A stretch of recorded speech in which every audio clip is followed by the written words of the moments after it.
Bonjour à toutes et à tous, j'espère que vous allez bien. Aujourd'hui on se retrouve pour une vidéo un peu particulière qui m'a été demandée par un abonné qui me demande de réaliser un masque et si possible un masque de chat en 3D sur Blender. C'est parti. Donc on se retrouve sur Blender, comme vous pouvez le voir j'ai déjà importé mon personnage, je vais appuyer sur Z et me mettre en Material Preview. On peut voir que j'ai ma texture qui apparaît, donc si jamais vous voulez reproduire ce personnage, je vous mets un petit lien juste ici, ainsi que l'animation de la texture des yeux. Je vais aller dans File, je vais aller chercher mon petit SVG, donc un petit pochoir. Je vais sélectionner la curve, donc il est ici. Je vais faire un S pour l'agrandir, clic droit, Set Origin, Origin to the Geometry. Shift S, sélection autour de curseur, comme ça je vais remettre au centre. Un petit RX de 90 degrés. G, Z, monter. Numpad 1 pour me mettre en vue de face, pour pouvoir le repositionner par rapport à mon visage. Donc là, ça dépendra de votre personnage. Je vais faire un S. G, Z. Encore un S. Ok. J'appuie sur Tab pour passer en Edit Mode. Je vais repositionner les yeux. Alors, c'est pas celui-là. Hop, on va faire un petit G. Un S. Un G. S. Ici, là, on va repositionner aussi. Un S. Alors, où est-ce que ça donne? Tab. Ok. Ça me convient comme ça. Je repasse en objet mode, un petit GY pour le faire ressortir de mon personnage. Je vais sélectionner mon personnage et je vais faire un petit Shift D pour le dupliquer, un clic pour valider, et je vais rendre invisible mon premier mesh, et je vais l'empêcher de pouvoir le sélectionner. Je vais mettre en vue de face, attention, vous devez être vraiment en vue de face. Je vais sélectionner mon pochoir, qui est la curve, ensuite je vais sélectionner mon personnage, je vais appuyer sur Tab pour passer en Edit Mode, et je vais dans Mesh, et je vais faire Knif Project. Donc en fait, ce qui va se passer, c'est que si vous désactivez votre curve, on voit que le pochoir qui a été fait, c'est appliqué sur notre personnage. Je vais faire un petit CTRL-I pour inverser la sélection, et je vais faire un X, Edge. Donc je vais supprimer mes edges. Je vais aller dans Material Property, je vais faire un A pour tout sélectionner, je vais appliquer une nouvelle texture, donc New, on va mettre un petit masque noir, et on va cliquer sur Assigner. Et là, on vient d'avoir notre masque qui est carrément collé au visage de notre personnage. Donc, je désactive mon personnage.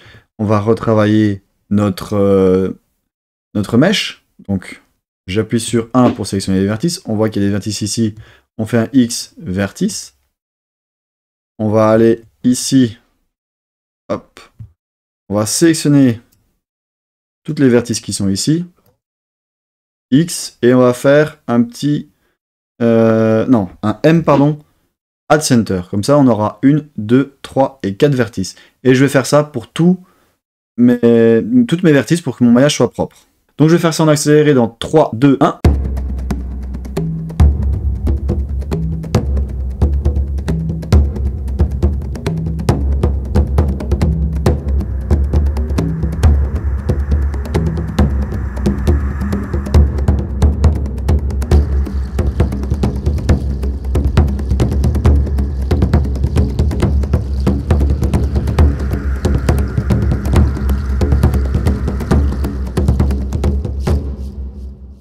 Une fois que vous avez terminé de peaufiner votre maillage, on va appuyer sur 3 et on va sélectionner les faces qui se trouvent ici à droite. X, Face pour les supprimer, encore une fois là-haut, X, Face pour les supprimer. Je vais aller dans les modifieurs, j'avais appliqué un petit miroir et je coche le petit clipping. Alors ici j'ai été trop vite, j'ai mis mon vertice qui est là à celui qui est là-bas et ça va pas du tout. Donc ce que je vais faire c'est le sélectionner et faire un X, Edge pour le supprimer. Je vais sélectionner celui qui est au milieu, clic droit, et je vais faire une petite subdivision. Je sélectionne l'edge là à celui-là, je vais faire un F pour fermer ma face, ici un F. Ici, on va faire un petit clic droit, on va faire une subdivision aussi. Un pour sélectionner les vertices, je vais sélectionner mon vertice qui est là et celui qui est là, et je vais faire un J pour les joindre ensemble, et on voit que ça me crée un vertice ici. Alors, on va voir ce que ça donne sur notre personnage. Tab pour passer en objet mode. On va lui appliquer un petit modifieur, un petit solidify. On va le faire ressortir. Et on va faire un CTRL 1 ou CTRL 2 pour appliquer une petite subdivision de surface. Alors, on va encore augmenter notre solidify. Miroir, voilà. CTRL 2 pour appliquer une subdivision de 2. Ça me semble pas trop mal comme ça. Alors, on a encore des ratures ici, on peut les peaufiner. Tab pour repasser en objet mode. On va appliquer la solidify sur notre mèche pour voir qu'est-ce qui se passe. Hop, on peut faire un petit GG. J'ai une superposition de vertices. Donc ça me pose un petit problème. Je vais appuyer sur A pour tout sélectionner. On va aller dans Mesh, Cleanup. Et on va faire un Delete Loose. Et vous allez avoir un petit message qui va apparaître ici pour vous dire qu'il a supprimé le nombre de vertices. Alors ici, il ne l'a pas fait. Donc ça veut dire qu'il ne se chevauche pas. Mais on voit qu'il y en a une. Donc je vais faire un M Add Center pour les joindre tous ensemble. Et là, ça a réglé déjà notre problème. On peut encore peaufiner pour repositionner notre masque pour que ce soit un peu plus lisse. Voilà.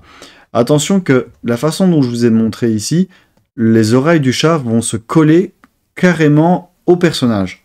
Et si vous ne voulez pas faire ça, ce que je vous conseille, c'est d'appuyer sur 3. Vous sélectionnez la face, vous la supprimez. Ici, là, on va la supprimer ici. Et là, on va la supprimer. Comme ça, vous vous retrouvez avec un masque par défaut, comme le masque de Zoro. On va appuyer sur 2 pour sélectionner les edges. On va sélectionner l'edge du dessus.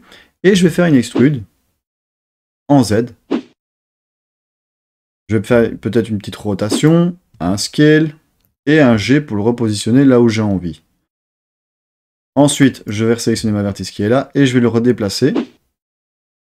Je peux le mettre où j'en ai envie grâce au petit G vu que je me déplace dans la scène. Ici, je peux faire encore un S.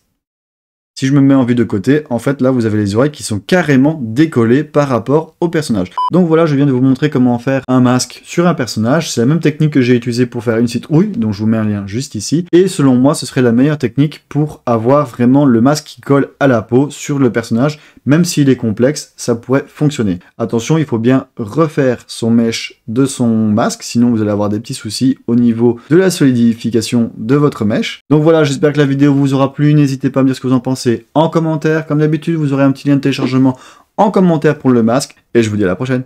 Ciao!